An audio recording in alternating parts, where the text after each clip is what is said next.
Thank you for tuning in to Ungentrified with Kent Johnson. Ungentrified takes an unfiltered view on pop culture, music, television and film, politics, current events, and topics central to the worldwide Black community. Ungentrified is a safe audio space for celebrating Black culture in its purest form.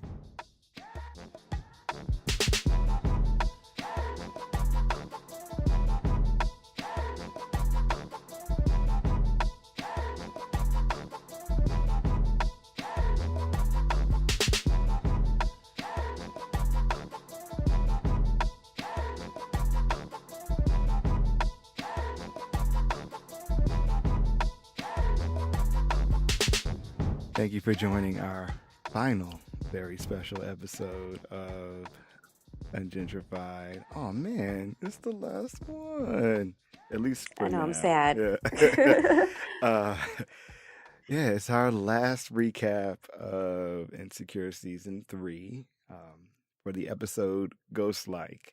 And I got a lot.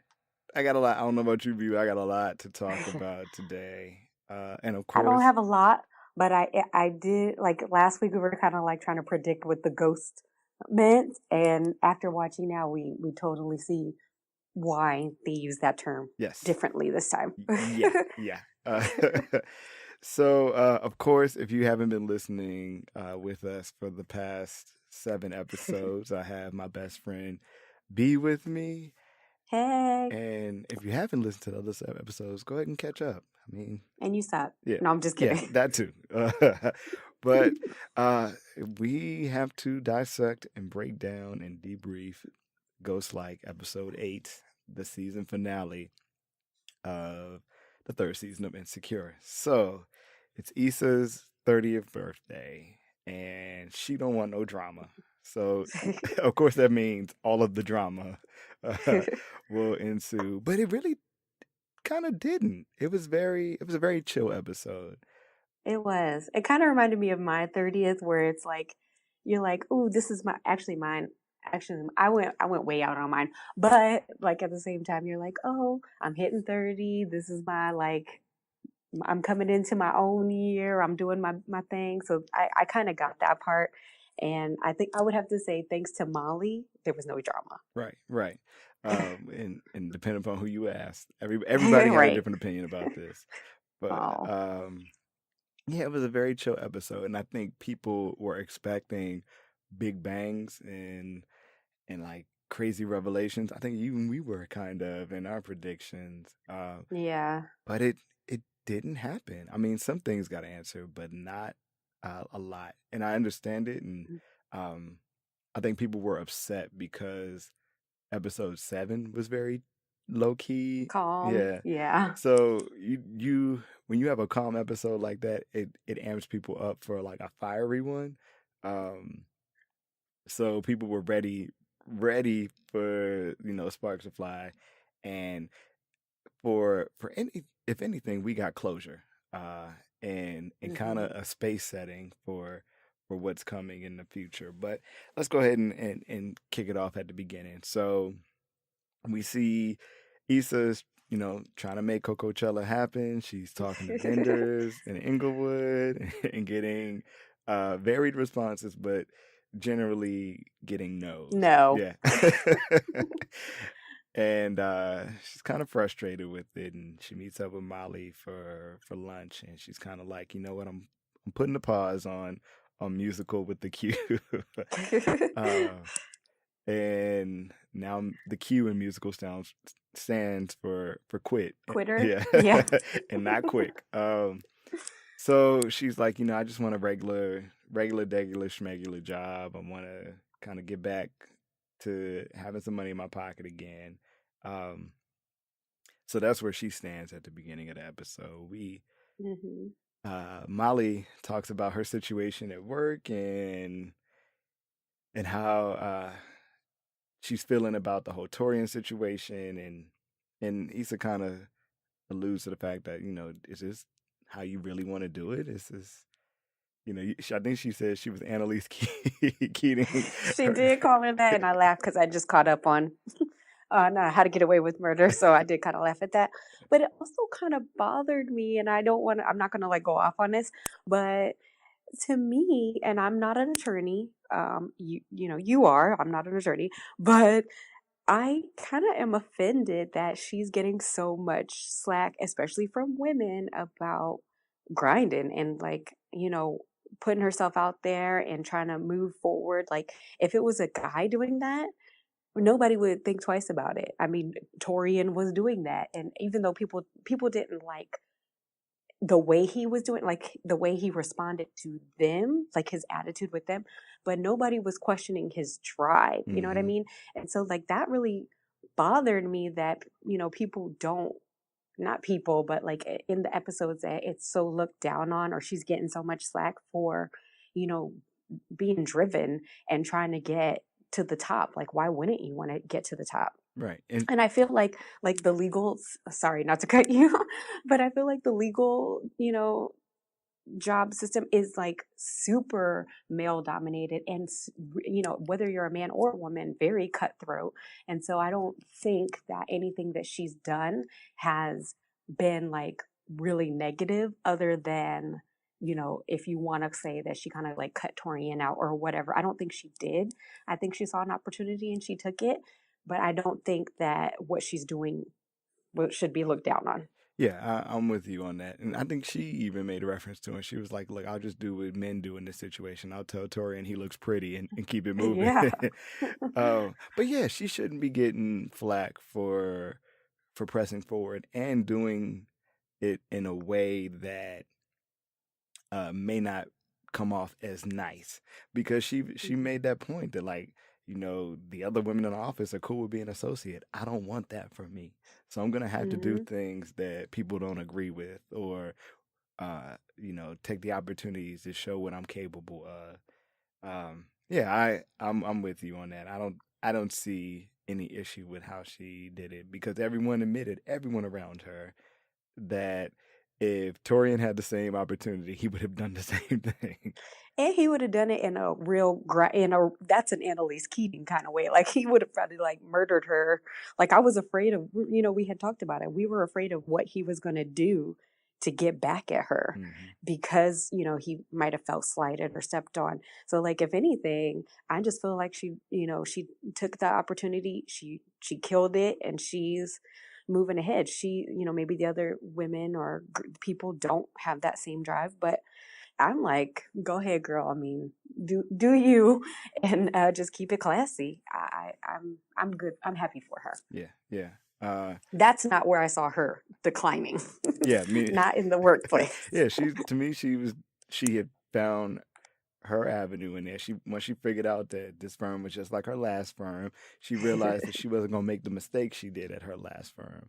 Hmm. So I have no qualms about that. But Torian, as we learned later on in the episode, uh, you know, was not down for it. The partners were like, "Hey, we like the presentation that she gave. We want to put you guys both as co-leads on the case." And of course, Molly's excited. Torian takes a little dig at her and calls her aggressive, which trying to paint her just like everybody else had. And then ultimately, it's like, you know what? I gave up my part in the case. It's all yours. You can have it. And ends up going to work with the ladies that she was working with initially. Because when it came down to it, he still had the card in his pocket of playing. Oh, that's the new girl. So he Hmm. knew he had a home base to come back to, um, Yeah. because they already know how Torian is. So they know how they're going to deal with it and what kind of result they're going to get from it. Molly didn't, and Yeah. And Molly if, doesn't want that result. So well, if anything else too, he's being extra grimy because now he kind of like went back to where the other girls was working on the project, and so he can align himself with them to be like, yeah, did you see her, like, he seems so catty that I bet you he talking all kinds of mess with those girls to get them riled up about not liking her. You know mhm. what I mean? Like, instead of congratulating her or making her, there's always office politics anyway. So if a new person comes in and like kills it, or like gets the ear of management or whatever, there's already going to be some jealousy there, but I bet you they're making it like 10 times worse because of whatever Torian is doing. Right. And he may see her as a threat if he knows that she was able to kill a presentation without his assistance and they felt And she just got there. right. And they felt that she was worthy of co-lead. He may not be able to shine like he normally does, but me going back to the girls at school being an associate, I know I can shine on this case. So you know, I saw that as, you know, his thinking behind it, but like, you know, I'm not about to be upstaged. Let me go where I know they doing mediocre work and I can and I can step, but hey, I had to put on the Torian mindset. Yes, of course. These are not your own thoughts, right? These are not mine. I'm just thinking in the mind of Torian. But so we also meet, even though the episode is ghost-like, we meet someone who isn't necessarily a ghost we just hadn't seen yet, which was Lawrence's dad. So Lawrence's dad is in town. They meet up for lunch before he heads back home. And it was in San Diego. Hey, I tweeted about that. Yes.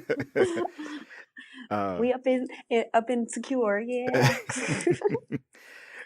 So they have a chat about, you know, what's going on. His dad clearly has been talking to his dad about the Issa situation, and Lawrence is like, no, I feel like that's done. And you know, Lawrence is, so we learn now that Lawrence is older than Issa because he's 31 and she's just turning 30, but he's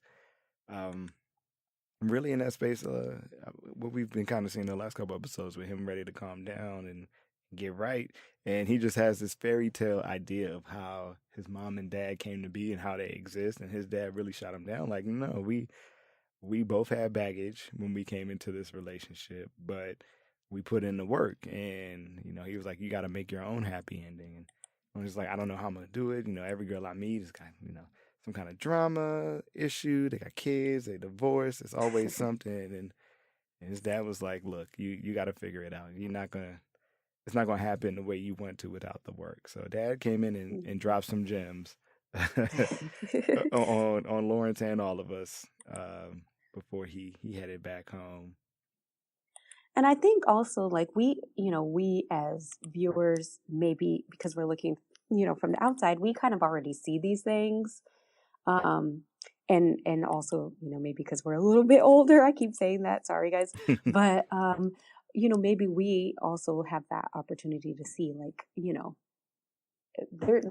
Disney fairy princess that doesn't exist. Right. So if you're not going to get, unless, you know, you're like 20 and doe-eyed and everything is amazing, you're not going to get the perfect everything. You're going to find somebody that is perfect for you. So, you know, like, even if they have like all these different things, like we even saw later with Chad, like they have something going on. Like I personally wouldn't have taken him back, but you know, they have something where he made this horrible mistake, but in the end, you know, she decided that he was perfect for her. So people are, you know, going to disappoint you, and they are gonna not be what you think on paper you would be getting, but you know, at the end, it might be exactly what you needed. Right, exactly. So, you took us to Chad, and Chad made I didn't mean to. No, you're good. You're good. He made a statement about not going back to the dating pool because he was like, I'm not about to start that couple shit with anybody new. Like, so he knows, like, coming from having, you know, being to the point of almost being married, that it's going to take some work. And he's like, you know, this is just what couples do. So I think all of these kind of sound bites are definitely getting into Lawrence's head. And so, yeah, that brings up a lot of things at Issa's birthday. Before we get there, Issa interviews with the Beat Crew, which was the nonprofit we saw earlier in the season that she was really enamored with at that career day. And I mean, she's really excited, but the founder, or the guy who she met at the career day, was kind of like, I don't know. That's how I read it. He was kind of like, well, yeah, I'll see what happens, but I don't know. Yeah, like I might not have a space for you. Right. And Yeah, but it was good that they actually said the name because I could not remember. Remember we were trying to like figure out what the name of yeah, me neither. of the place was? The Beat Crew. That's pretty simple. Yeah. Yeah, and I mean, I think he kind of centered in on the fact that, oh, you just kind of quit the last one, huh? You're going with passion, huh? So I don't think that's fair, but yeah, yes. yeah, I don't think it's fair either. But especially in the nonprofit world, I would assume people would be like that. Period. In that space. Hmm. Um, but yeah, he didn't seem convinced, or didn't seem like that may be a possibility for her. But still riding on a high note. It's her birthday. Molly's on the way to pick her up, and she parks in front of Issa's spot and sees Nansford walking up. Ghost number one. Right, ghost number one with some raggedy flowers. Hey, they weren't raggedy. They're stargazers. That's my favorite. I'm talking from the mind of Molly when she Oh, saw right, right, it. right. Yeah, Yeah. okay. And she hit him quick with the, "What you doing here? Does Issa know Hmm. you here? If she don't know why you here, then why you here?" Hmm. And really went into a protective role, really went into friend mode for her. And this kind of divided everybody on this because we were live tweeting last night. So this is the first time in a while I got to see people's like reactions in the immediate. And Uh-huh. it was, I felt like straight down the middle. People were like, I'm down with what Molly did. And some people were like, I can't believe Molly did that. She shouldn't have done that. What's your Well, take where do on you that? stand? Oh, So we're too much alike. yeah, I okay. So I go half and half with this. I think Molly was right for stopping him and telling him to go. I think that she should have told Issa immediately after that. Like that should have been the first, so that Issa had the chance to be like, "No, let me call him. Let me get him back." Yada yada yada. Uh, Hmm. yeah, not waiting until later on that day. So I think she was wrong there. And someone on Twitter, one of our listeners, actually hit me up. His name is a Total Wreck on Twitter, and he was like, "Kent, you were somewhat correct with your theory of Molly." Because remember in the last episode, I said that this was the interaction that happened between her and Lawrence in the earlier season, Uh-huh. Hmm. which now makes that idea credible. Mm. But yeah, that interaction playing out is how I saw her kind of dealing with With Lawrence. Lawrence. Yeah. Um, and keeping it to the chest the way she did. Uh, Hmm. but yeah, I mean, there's no doubt she's like protective of her friend, and I think we all have those friends that are like uber protective of their friendships. And so I was totally down with what my Molly did because this dude had been going for a a month, month. like not like a couple days ghosting, not like a week ghosting. Like he's been gone. Like he could have been dead. We don't know, except for that we did know Right. that he was not Yeah, dead. we did know. But so yeah, I fully, and she said she didn't want any drama. So I think that when I mean, she didn't tell her. It kind of like came out. I think when it came out, was like the perfect time. Like she was able to enjoy her because she would have been thinking about this dude, even if she didn't go right back to him. Like, oh my God, let me try to, get him back over here, whatever. She would have been thinking about that all night long and not enjoying the birthday party, That is true. like the birthday events that they had. So I think that I'm glad that she did find out at the end so that she could make her own decision. But I'm super glad that Molly was like, oh, you can't just come and go as you please. We got stuff planned. It's her birthday. She needs to enjoy it. And then y'all handle this later. Although Molly was more like, never come back. Right. But, in the end, it was able, she was able to like enjoy her day and then deal with it at a later time. So I think it happened just the way it was supposed to happen. Yeah. Okay. You know what? Now that you said it, I do think you're right.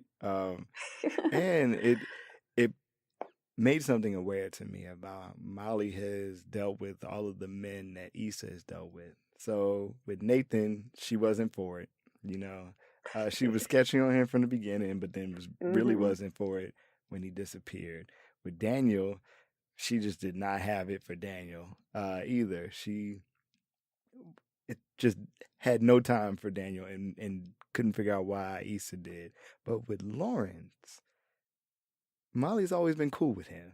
Like, in their interactions, it's never disrespectful or anything. Like, think she gets it, and I don't know if that's her way of kind of saying like, okay, this is the one I can understand if you went back to, but all these other fools, nah, I'm good on. But you definitely saw the difference in how she interacted with all of these men in Issa's life. But I think that could also be like a little bit of circumstance too, because Daniel's got his, excuse me, has his own crew, and Nathan, he, even though he tried to bring his crew in, I mean, they're basically like an external source.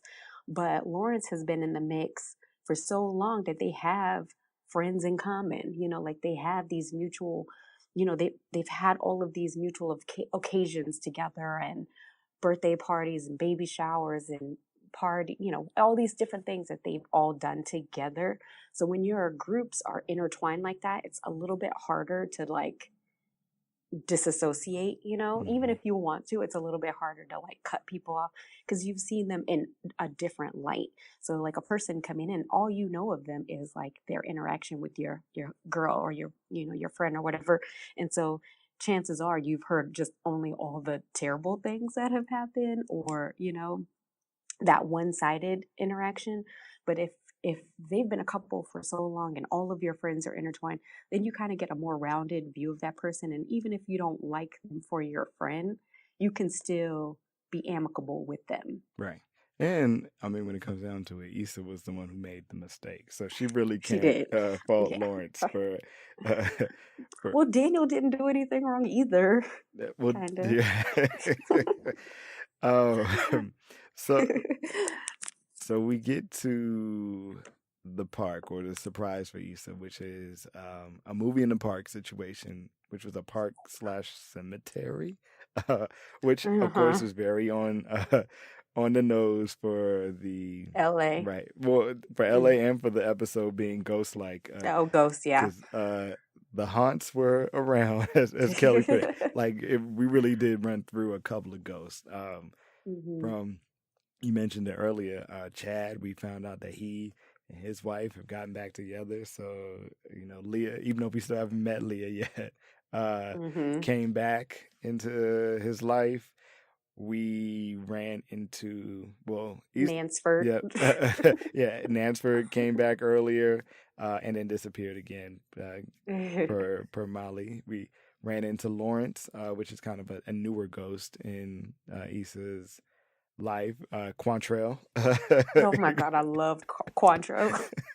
That whole interaction had me dying, like from start to finish. Where she was like, "Quantrell, fuck you, Quantrell, fuck you," and then she was like, "Wait." I don't think I know him. And then she went over there and she was like, that was Quantrell. Right. We back together. I love Kelly. Just that little bit is enough for me to like have enjoyed the whole episode. Yes. So they're at the at the movie in the park, and they're watching The Last Dragon, which apparently is. Oh my God! Yes, I love The Last Dragon. That's my stuff. Yes. And apparently it's Issa and Lawrence's thing, because they immediately had a moment of nostalgia and connected again. It's true. Yeah. Wait. Are you sound like you're downplaying it. Are you not a Last Dragon fan? I love The Last Dragon. What are you talking about? Oh, I just want to make sure, because I thought that might be like the cut to our friendship. No, come on now. No, I was not downplaying The Last Dragon. I'm sorry, Ty Mac and Vanity and oh yes, and all those involved in The Last Dragon. I am not sullying your good name. When's the first time you saw The Last Dragon? Do you remember? I mean, it was definitely when I was a kid in the 80s. I don't remember. I didn't see. I think I was like 12. Yeah. I didn't either. I think I was like 12, and I was in Kansas, and my cousin made me watch, and I was like, "Oh my God, this movie is so stupid." And then I was like, "Oh my God, this movie is so good." I was like, "You are the last dragon." Oh, I can't stop. Yeah. I love it. I have to watch. I'm gonna get my son to watch it because he thinks he could break dance, so I think he'll love it. And he loves karate. Right. So we got to instill the relics of Black history into our youth. So right, like the girl said, my people need this. Like this, it's a big thing. Yeah, it is. It is. But yeah, so we're in a cemetery, and the ghosts are popping up. And one of the ghosts that we see is Jared, all the way Oh, from yes. season 1. And if you guys don't remember, Jared was the guy who met Molly in the first episode of the first season at the club when she was getting serenaded to about her broken pussy. But went out on a date, and Jared talked about how, one drunken night he had an interaction with a male friend, decided it wasn't for him, and that was that. And there was this big old discussion about men's sexuality, and Molly couldn't deal with it, and him not being the perfect man, so she let it go. So he pops up in the popcorn line, and they have the, hey, you looking goods, and good to see yous. And in the midst of that conversation, a guy walks up to Jared and is like, hey, can you get me something to drink? I'll meet you back at the blanket. And Molly automatically assumes that this is Jared's date, boyfriend, whomever, and runs back because she's celebrating Ramadan and she doesn't need anything to eat anymore. She finds an excuse to get out of line, runs back to Issa and tells her who she just saw. But in her telling Issa, she's kind of like, and here I was, all sad, thinking that I had missed out on him and he's gay. So like we got a little peek into her realizing that she might have made a mistake with him and was holding she on was to that. definitely kind of like, oh yeah, like, oh, what if? Yeah. And I thought it was funny how when they first got to the park, she was like, Issa, get off of me, my man might be here. And then we see Jared. So sucks for you, Molly. But in the end, when people are packing up and ready to go, Jared walks up with the guy and 2 other girls. Come to find out the guy is his brother. And Jared got a boo that kind of looks like Molly. I think Molly got her. Yeah, Molly do got her. But in the same vein as Molly. And she just had the deflation face on, like she just didn't know what to do after that. But it's another moment of Molly just jumping to conclusions and burying herself and getting in her own way. Like, what if he was single? Like, they could have got back together, but she already she nixed it just from overreacting and just jumping to conclusions. So still getting in her own way. Yes. The other ghost we met, well, we didn't meet, but a ghost that came up is from Kelly. Kelly had 2 ghosts. She had Cointreau, and then we found out that Kelly had a baby at some point, or could have had a baby. I think that was like a Planned Parenthood style. Yeah. But Tiffany wasn't there, of course, so she wasn't there, but we did find out that Kelly is now the godmother of Tiffany's baby, so they clearly made it up from the baby shower incident. But shout out to Kelly's former baby, wherever that baby may be. So not Molly, Issa and Lawrence had, a cool little moment at the beginning of the movie in the park, reconnecting over the Last Dragon. So he walks up to them in the middle of the movie and gives her favorite candy and wishes her happy birthday, sits down and chats it up for a little bit and asks her about Coachella. And she's like, you know what, I'm taking a break on that, and just talks about how hard and overwhelming it was. And you can see the change in him. Yeah, in him once he found that out. And I took that as, going back to the conversation with his dad about, putting in work, he realized that when things got rough for Issa, she bailed. Yeah, she bailed. And that's the story of their relationship and the story of how, she putting forth things that she has passion in, So I think he saw that as a sign for him to be like, yeah, we are done. Like, I saw that too, because they were having so much chemistry, and even like not just the Last Dragon piece, but like they just had it over from the baby shower to now. They had so much chemistry, and he had, he put in a little bit of effort and helped her get to the right contacts, resources. Like he was like, yeah, she's really trying to move forward in life, and let me help her. And then, if something happens, something happens. But for her to just say, no, I quit that, he was just like, oh, well, Yeah. if you going backwards, I am not going to. Right. Because I'm going to continue to move forward. yeah, that's just not the space he's in right now. So yeah, you could Mm-hmm. definitely see him kind of closing up that loop and realizing, you know what, we might have had some nice moments over the last 2 months or so, but it's just not going to happen the way I think it will. So Mm-hmm. I'm just going to leave it where it is. So that was actually a very adult thing of him to realize, okay, you know what, that's cool, and Yeah. and going about his way. Um, so at the end, people are packing up, and Issa's just realizing, like, what, black people could have these kinds of things, and they shouldn't have to travel far to do it. And we find out that the person who put on the event is Condola, who is actually one of Tiffany or Derek's friends. We're not sure exactly who it is, but they met at Tiffany's baby shower. Mm-hmm. So she goes up to Condola and asks her, what it took to put this together, and kind of tells her all about the struggle she had in putting it together, and it kind of reignites Issa's interest in putting on an event. So she walks away with Right. that. Like this can be Right, done. I just need more help. right, right. Um, so yeah, she's gotten re-inspired to put some effort back into that space. But we fast forward to the night, and they're at Issa's apartment spending the night, and Molly's just like, yeah, glad you had a really good birthday, and we were able to get things in control. Like, I was controlling everything, especially I was on nigger control, and Issa's like, what you mean you was on nigger control? And Molly does tell her that Nathan came by and that she cut that down. He ain't coming up in here for your drama. No. So Issa reacts the way I think everybody would have reacted in that situation, which is just like, what? You knew how much that meant to me.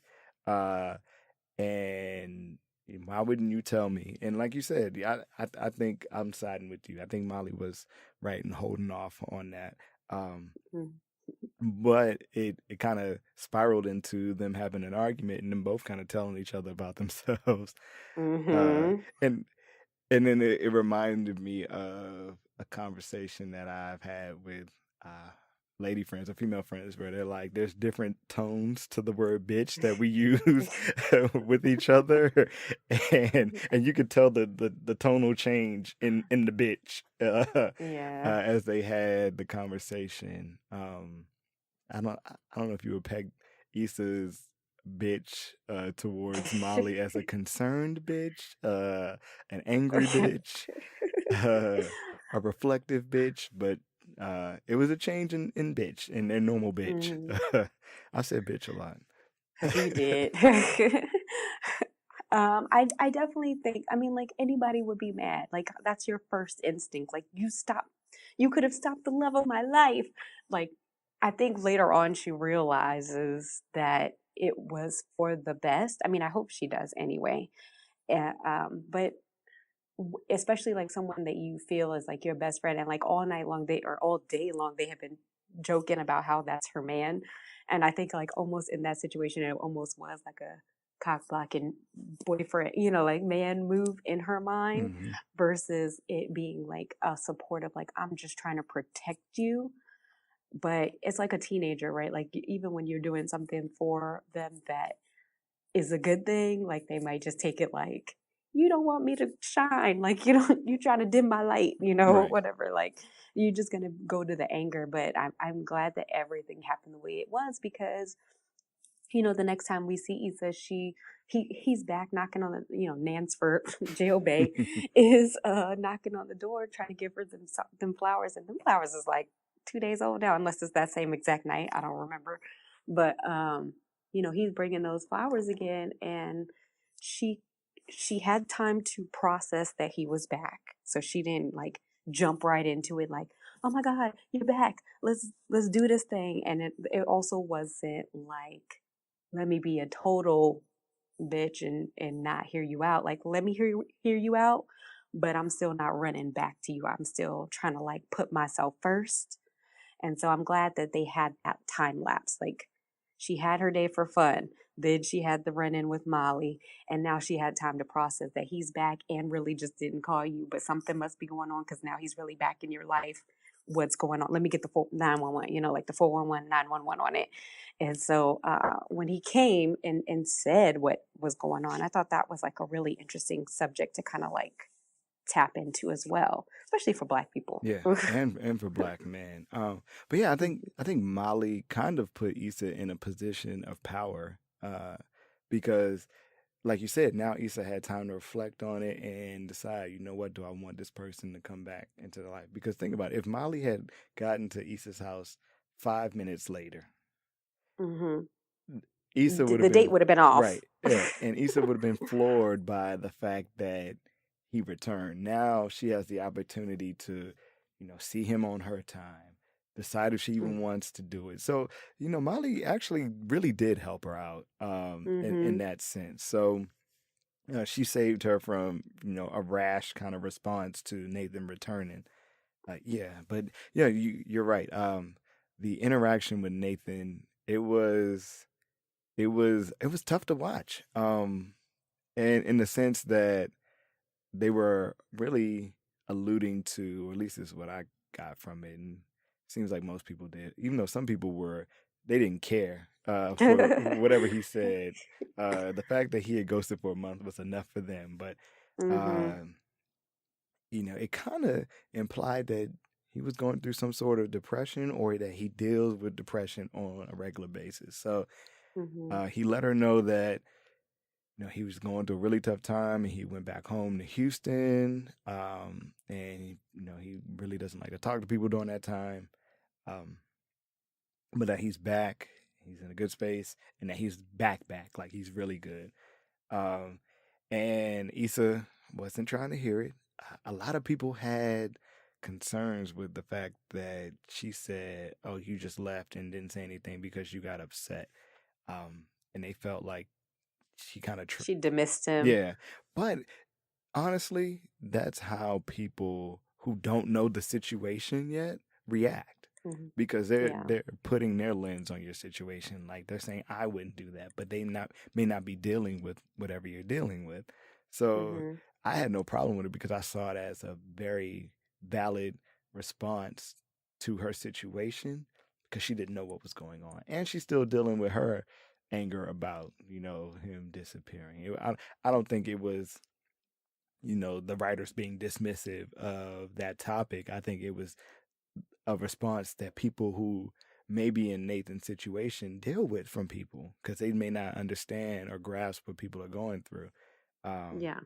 but yeah, whew, like I said, that resonated because I feel like I've been on the end of that conversation where someone disappeared and came back, and um, I mean, because we've all been victims of ghosts, but we have friends who disappear, and we don't know what's going on with them. The last time we spoke to them, everything was cool, and then they gone, and they come back, mm-hmm. and we just don't know exactly why, because maybe they're not ready to talk about what it is, or they don't know Mm-hmm. how. It seemed like in his case, it was the first time he was sharing. That with Yeah, somebody. so he really didn't know how Yeah. to formulate it. Um, and I saw a lot of people talking about, well, wait a minute, he was still functioning and working and doing all of that. I mean, come on now, we all go to work and got 50 million other things going on in our lives, and that's the last Uh-huh. place we want to be. But bills call, and you got to do what you got to do. So, and that still doesn't mean that he wasn't dealing with whatever it was. It was. Now I do have some questions about timeline, because he ghosted for a month, but he didn't leave Cali right away. He was still cutting Right. hair. His computer was at Andrew's house. Like he was still around. He was calling Lyft. So like he didn't leave right away. We know that he was there for at least a week after his initial like ghosting. So um so he was going through something first before he decided he had to go home. Uh But even still, like I would not dismiss his bout with depression, but I do still think that, especially if you care about this person, you maybe don't need to let them in all the way. You can say like, "Oh, yo, I had to run back home." Like, like you could. It's a text. Like, I'm not saying they had to have lengthy phone calls or anything like that, but he could have just said, "Oh, I took care of that lift thing," or, "Oh, you know what? I gotta get to Houston for a minute. I'll be back soon." Whatever. He could have ghosted in that way, like cut back on the text or cut back on the communication without fully having to like dead her. You know what I mean? Like that's harsh. But would that have made it better?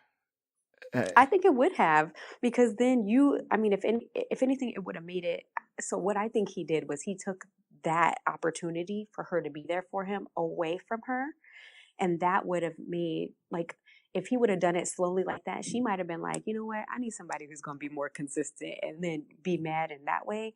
But when you just cut somebody and you just never call them back, in that sense, she's making it seem like, oh, shoot, what did I do wrong? Like, I'm messed up. Like, he doesn't like me, and making it more like something that makes her look inward and be upset, versus her being like, oh, he's not really around the way that I need him to be, or he's handling some business. Let me move on with you know what I mean? Like, he just took some stuff away from her for her to like kind of like make her own decisions. It was decided for her that we done communicating for a month. yeah. And I don't think that's fair. Yeah, but I replayed that back in my head, and it was like, if he had told her, "Hey, I gotta go," she still would have had those kinds of moments of, well, why isn't he calling, or why?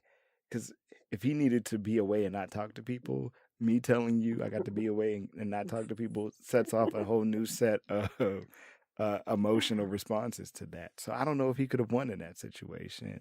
I mean, only on the premise that, hey, I told you what was going on. Like, he would have that crutch to stand on. But I think she would have still had the same. I don't know, it would have been exact same. Uh, you know, attack of I don't know. emotions, but I think you could be right that it could be like either way. He might have lost on that, but I think in his way, he came out on top.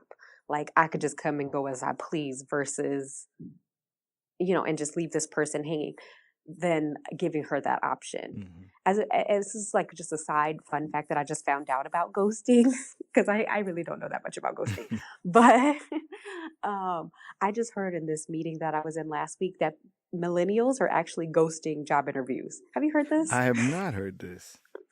Like, they're just not showing up for interviews at all. Like, even if they have one scheduled, or like they just don't show up. And I remember back in the day, if you like was a no call, no show at work, you got in trouble. And you was like that kind of a flaky employee. But I didn't know people just like, there's so many things out here. I don't have time to be going to interviews. Yeah. I don't know. Yeah, no, that's new So to me. ghosting has creeped into corporate America. Yeah, wow. Yeah, I'm trying to think of when I used to work in HR that people, it was more so like the full grown adults, not the young ones who would just not show up for an interview. Now the young ones showed up and needed some grooming, but no, the older ones were the ones that were cutting up like that. Well, I broke it down to like, I think it's more like we're in an age, and I feel like we're kind of going off the subject, but I feel like the age of entitlement, right? So like those people that you're saying ghosted interviews back when you were in HR 10 years ago, those were adults who was like, I don't have time for this. I'm too good for this. Like, I'm not going to put in. But the younger people were hungry. They were like, I need to get in this job, or this will look good on my resume, or this is my stepladder. But nowadays, everybody is so entitled. They almost feel like, I can't be bothered with this. Either you want me or you don't. You know what I mean? Like, that's what I'm getting from millennials, even though like now we're technically classified as millennials. I'm not like this, but I do see that more often in general. We are elderly millennials. That's what I've learned has been applied to our age group. We are elderly millennials. Oh, I've not heard that. That's sad. Yeah, I know. So okay, let me get us back to the story. Yeah, so let me get us back on track. All right, so Condola. So Condola and Issa meet up a couple of days after the event to kind of bounce ideas and for Issa to get a little bit more insight as to what goes on. And they've hit it off and they seem really cool. And Condo's gonna hook her up with some of her contacts, and she's really telling Issa like, "Hey, this can happen." Um, and they end up leaving the cafe they were at because Condola had to go. She had to get ready for a date, and we learn that that date is with Lawrence. Uh, Hmm. and not only, I don't know why, but I felt that as soon as she even brought it up, I was like, oh, I don't know why, but I feel like is her date gonna be with Lawrence? yeah. And then I was It was like, Lawrence or Jail Bay. I don't oh, know. I was like maybe Daniel, but no, Daniel just got no play in the No, second half. that's a different subset of Yeah, people. yeah, right. So, yeah, they go out on a date, and we learn that this wasn't their first date. They had been dating. It was at least their second date because Lawrence was late to the first date. Um, and we also But this is clearly who he was talking to his dad about, saying like they either have kids or they're divorced. right. And we find out that she was like nervous to date again because she was divorced. Mm-hmm. Yeah. So my question is, who introduced them to? Oh, we know that they had a brief interaction at the baby shower, but who kind of Hmm. sealed the deal for them? Was it Tiffany or was it Derek? Because if it's Tiffany, that could be a problem. If it's Derek, not so much of a problem. But uh, I'm curious to know if either one of them knows about the dates between Lawrence and Condola. So Yeah, well, it could be Derek because I mean they really did have that like meet cute, like at the pictures on the hmm wall, and so it could have easily been what you call it, Derek. yeah, yeah. I'm curious to find out who that is.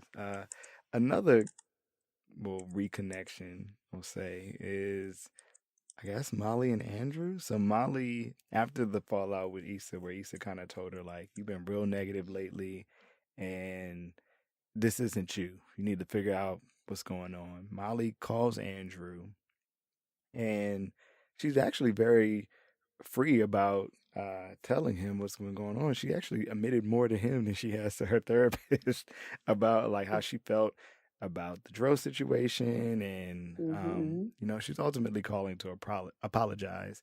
And I think it was very interesting that Andrew responded to all of that with "I'm here," because I think that was a weighted "I'm here," like Like I'm here for you. right. Um, I love him. Oh my goodness, he had the hair out. He had the big chunky jewelry on. Like I was feeling him last night. And then the fact that he was there, I was like, yeah. I was like, I'm proud of you. In my Kelly voice, I was like, I'm proud of you. but it begs the question, like, is Molly gonna change? Because uh, I think people are frustrated with Molly because they feel like she's doing the same thing over and over and over. So this may be her turning a new leaf. I think so too. I definitely think that.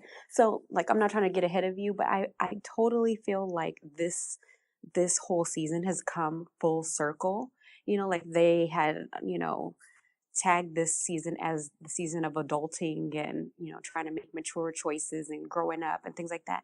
And so in the beginning, she was like with Dro and she was like starting a new job and green there. And now she's come full circle to like, even though it was like in the last seconds of the episode, she's come full circle to being like, you know what, I am going to be a powerhouse at work. I'm trying to be friends with people, but I guess I've still got to do me.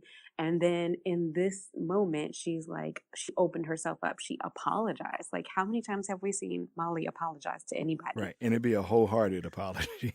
Right, like a for real one. Right.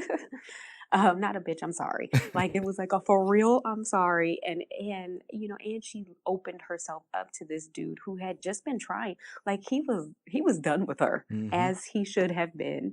And she was like, I understand you're done, but I'm not gonna let you go without at least, he didn't even have to answer the phone, to be honest. Right. But, the fact that he did, it really gave her that chance to be like, look, we might not be good for each other, but I still owe you an apology for how I treated you.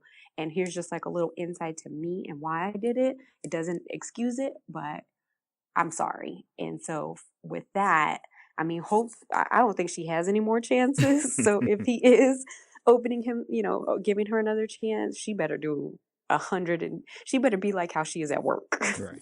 She better go 150% on Andrew this time, or I'm gonna be mad. Yeah, and speaking of full circle moments, so we end the episode with Issa leaving Nathan in the yardway, or what would you call it? The vestibule. The vestibule of her complex, and going into her apartment alone, and starting to unpack and decorate and kind of get into her own space and create her own space. And it brings back that whole symbolism of the couch that we've seen throughout every season. So at the end of the first season, the couch was symbolic of the relationship between Issa and Lawrence, and we see her at the end crying to Molly on the couch.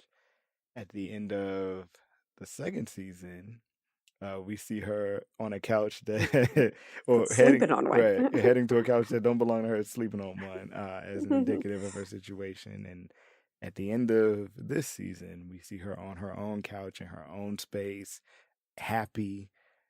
So it's signs of growth. Like, she's on her own. She's turning this new leaf at 30. She's feeling in a good space.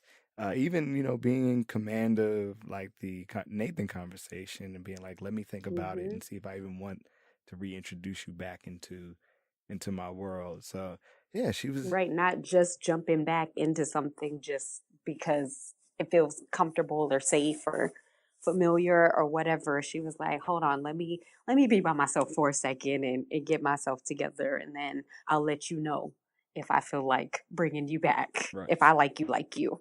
Right. In the wind down, they described this as like the seed planting season, and I get it. And I think it comes from a couple of things. Once you realize that, all right, you know what, we got our base. This ain't our last season. We can flesh out things a little bit more, take our time with stories, really figure out where we want this world to go. You chill on that. You don't have to have these explosive finales all the time. You don't have to do that. You've adjusted the way you write as, a writer's room for a story now, because you got some room to breathe. The first couple seasons, you may be making things feel a little bit more finite because you don't know at the time of filming if you're gonna make it to the next season. Right. But now it's just like, oh, all right, we at least got 2-3 more seasons under the belt if we want to. Let's take our time with where we go. And then if you look back at like shows that you've ever binged and you do like 5 seasons, there's always that season that feels like it's working towards setting the pace for what's going to happen later on, and you don't realize at the time because you're blowing through it, so it doesn't feel like it may have felt when you're watching it episodically week to week. So yeah, no, I get that and I appreciate that. So, but yeah, and you can tell too, because like this is like almost like a launching point. Like if they've come full circle into adulting, like you have to, even though it's not a big explosion or like a what do we call it? Like a cliffhanger. Like you still want to know, like, okay, so now what? What's next? Is Coachella gonna happen? Is she gonna give Nathan another chance? Are Molly and Andrew gonna work out? What's going on with that baby from Tiffany? Like, Lawrence and Condola. I don't. yeah, Okay. Condola, yeah. Even though it's not like some big thing that's happening, you still are like anxious to kind of see what's next for all of these characters. And so that's something that was playing in my mind. Like this is, like it could have been a finale, almost. with the thought of like, I wonder whatever happened to those characters, because like we said, everything happened full circle. Even like a really small thing that we both tweeted about was in the graveyard when they played Golden Pussy. And I was like, is this some kind of like a remix on Broken Pussy, which you said, like started the whole thing off. Mm-hmm. And then this is us like ending that, that part of her. So anyway, my thought is just like, yeah, I totally was thinking like, okay, well, it kind of ended like slowly, but I'm still curious as to what happens next. Right. And it all of those things lead us to a very explosive season. So like everybody will get their payoffs in season 4. But yeah, I think it also plays on the idea of, we all have these big expectations for what 30 is going to feel like. And then when it gets here, it's very chill. Like, so. It is. I don't know. Some people have like 30 year like crises. I didn't have that. I was like, oh my goodness, I look good. I feel good. Like I'm having the time of my life. Let's have month-long celebration. You and I, we all went to Puerto Rico and we did all kinds of stuff. I partied all month long, but some people do have that, like, oh my God, I'm hitting 30. They had the Lawrence. I'm hitting 30. Right. I need to be married. I should be having kids, all this stuff. So some people do have that. And then some people just like, it was just another year. And funny enough for me, it didn't, like I said, that it happened for me around like the same time it happened for Lawrence. It wasn't 30 for me. 30 was cool. But then once you add numbers to that and it's like 31, 32, and you're like, oh man, what's going on in my life? So I feel that. But I almost feel like I know how the next season, or at least thematically what the next season is going to be, because I think we all did this when we turned 32. Like, I can't do with that no more. I'm 30. Like everything was about you being 30, and how you this new person. I'm on my grown woman stuff. I can't be dealing with that. Right? No, that young kid stuff. Yeah. Y'all so young. So I would not be surprised if that is very much the theme in these next couple of seasons, like just growing into whatever 30 is supposed to be. Looks like. Right, and realizing that it is not what you thought it was going to be. No. So a couple of points for me. I noticed, I don't know about you, but it felt like the lighting was super on point this episode. Like everybody looked perfect. Really good. Yeah. So shout out to Regina King for this Oh my episode. gosh, I know. I was so proud of her. I tweeted that when I saw her name. I was like, go girl. Yeah. This looks good. Yeah, it looked really good. I mean, they always are. Everybody's well lit on the show, but this episode, it was like immaculately shot. Well, they were in a graveyard, so it probably would not stand to look deadly, like sickly in a graveyard. Right. So that might be one of the things. Yeah. The other note, and this is just a note for the season, I wasn't all that impressed with Kevin. The show within the show, not like I had been in the other season. Yeah, it didn't really land like I thought it could, and I thought it would. I meant to ask you if you watch, because I never watched any of the episodes.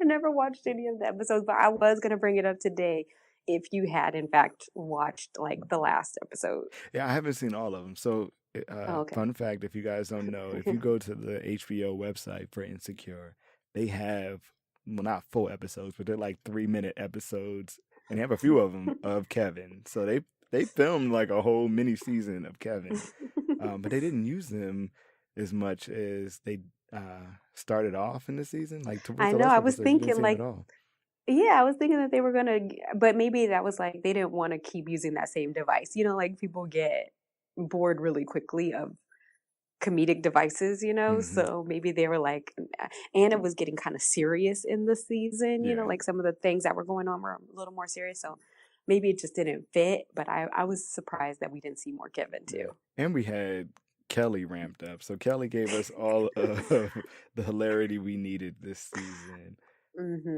I think later today I'm gonna pull out some of my favorite Kelly moments of this season and post them up. Remember Me Different is hands down my favorite of the season. Like that quickly got added to my vocabulary. So just everything she does makes me laugh. Another note was just poor Daniel. Like he got kicked to the curb. I told you that was the last episode we was going to see him. At least for now. I mean, like when he gets on with Drake or somebody, when he's on the On the Run 3 tour, we'll see him again. But I knew him walking by, that seemed real final. Yeah. So sucks for Daniel. hmm So predictions for season 4. Do you have any? I don't. I think I'm gonna just kind of like let this wash over me. I do think we're gonna see Jailbait again. I don't think they're done by any means. I hope to see more Andrew because Yeah, I was about to say I do like it him. would be hard for Nathan to be done if Andrew is now a thing. So I Yeah. think they're a package deal. Um, As it happens sometimes, Tiffany, my friend Tiffany knows that well. When you dating friends, yeah, things get fun. or Wait, that sounded bad. Not that kind of fun. or unfun, because if one of the Yeah. relationships is having drama and the other one's going good. Then one of you might get cookies thrown at you, and it's like a whole thing. Yeah. um, But yeah, I definitely see more Jail Bay come in and more Andrew. But I think we're definitely going to have to deal with the whole Tiffany and baby thing. It also depends on how far in the future we go, right? Like this last season started right after the last season started, and then we had like time jumps throughout the season. mm-hmm. So it depends too. Like if we have a time jump to Coachella in a month or something, then that might be different than if we start like the next day with Nansford. All right. I feel like it's going to be very close to the time frame of this one ending, because we really got to develop this story between Lawrence and Condola, because that directly impacts. Do we? Yeah, it impacts Issa's relationship or budding relationship with her. Right, because when she find out about them two, if she's not with Nansford, that's gonna be weird. Or even if she is with him and they like almost double dating in front of each other, that'll be different. Yeah. That's gonna be contentious, I think. Yeah. Or it might maybe not, because I said it was gonna be contentious when they run into each other and it totally wasn't. So maybe I'm no predictions. Right. Or it could be an issue for Condola. Like she may be like, I don't want to work with you because of this. This is Yeah. an issue for me. We don't know. And then, like I said earlier, we don't know who made that connection for them. If it was them on their own, if it was Derek, or if it was Tiffany. So I think if it was Tiffany, they wouldn't even care because she's so sometimey with them in general. She'd be like, "Girl, I thought y'all was done." Like, and move. right. She would just move on from it. Yeah. But yeah, I could see there being a whole bunch of conversation around that, and just adding the new idea of being a young, divorcee, and having like that aspect of relationships, because this is the age where we start to deal with that. With people in our dating space are divorced, or with kids, right, with kids. Like you start having these baggages that Dad mentioned. The other thing is, is Issa gonna get the job at the Beat Crew? Or is she still gonna be lifting and doing her thing? Is what's gonna happen to Kelly? Like, is because if Molly's booed up with Andrew, and Issa, if she gets back with Nathan, well, she's back with Quantrell. Well, for the time being, yeah. But at least she knows his name. Yeah. Yes. But we don't know what's gonna happen. Well, she could have that feeling of being left out again because she don't have Tiffany anymore. The other thing I thought about was, of course, the baby, Tiffany's baby, but Candace's baby, because Tiffany and Candace and them are cool. So does that mean play dates for them? Does Candace become a friend of Tiffany? Like, that's something that... Is she more integrated into the show, you're saying? Right. And then what does that look like from Molly's perspective going forward? Because now they're going to be both new moms, not around the same time, but very close enough. So you never know.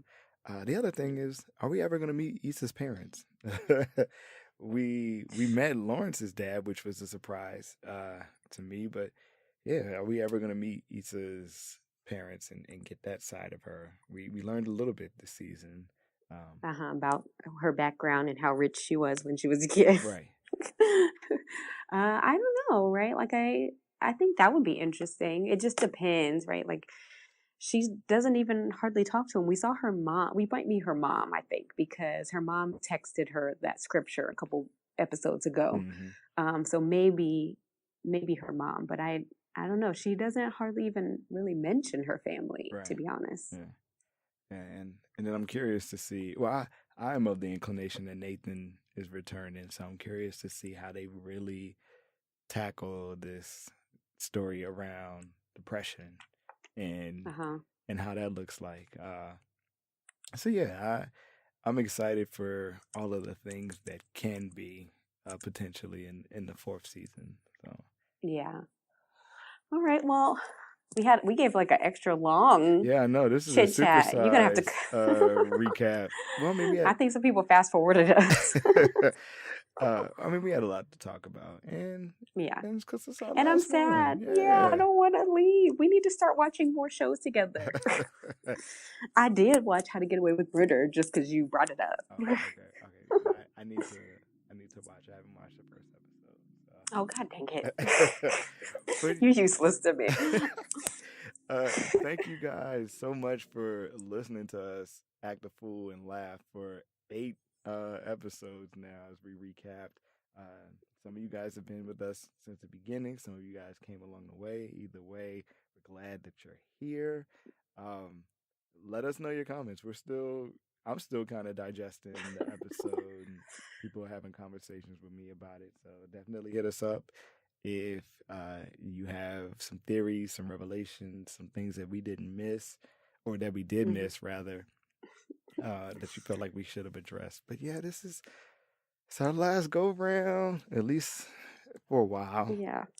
It was fun. I enjoyed being part of the podcast. So thank you for having me. And I enjoyed, chit-chatting. I mean, we chit-chat all the time. So I was glad that we were able to open it up for other people to comment as well. And I got a lot of good feedback on it. So thanks for listening and giving us all that good feedback, and just continue to listen to Ungentrified because it has really good stuff on it too. And I'll see you guys next summer, hopefully. And then I'm sure we'll bring you back for a very, very special episode.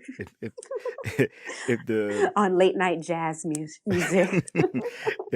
if and when, because it will happen when it presents itself, we will definitely bring you back.